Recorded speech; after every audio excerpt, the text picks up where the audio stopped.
We are gathered here today to commemorate the 127th martyrdom of our national hero. Each generation has its own challenges.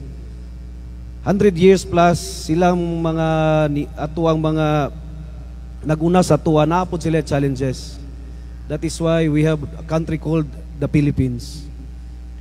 I hope that each and every one of us find meaning that every December 30 we have to remember the heroic, the martyrdom of Jose P. Rizal, who laid down his own life, just like today's men in uniform who are more than willing to lay down their life in order just for us to enjoy, in order to preserve the way of life that we enjoy today, which is freedom or liberty.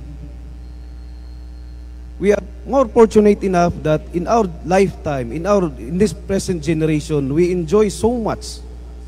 We are the one who harvest the seeds that they planted years ago. You may know, di man siguro nimo mabantayan, pero kita gyud ang pinakaayahay. During their time, walay nasod na Pilipinas na gitawag. That is why Jose Rizal and all the rest of our national heroes give up their life. And it is this present generation who must preserve our freedom. Without freedom, life is meaningless. So today, we salute the bravery and the heroism of Jose P. Rizal. The 127th Rizal Day celebration must be implanted in our hearts and in our minds, that reassuring that the next generation will always enjoy what we enjoy today.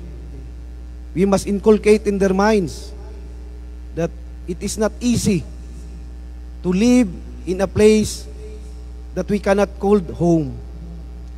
With that, on behalf of the officials, elected officials, and employees of the city government of Malaybalay, we are happy and fortunate that this day, December 30, 2023, we celebrated the heroism of our national hero.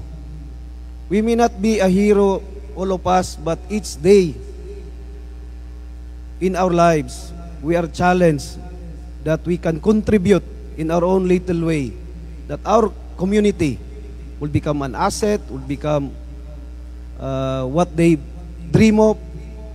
Even in that little way, we could contribute that our community, our country will last long until the end of time. With that, maayong buntag sa tanan, dagan kayong salamat.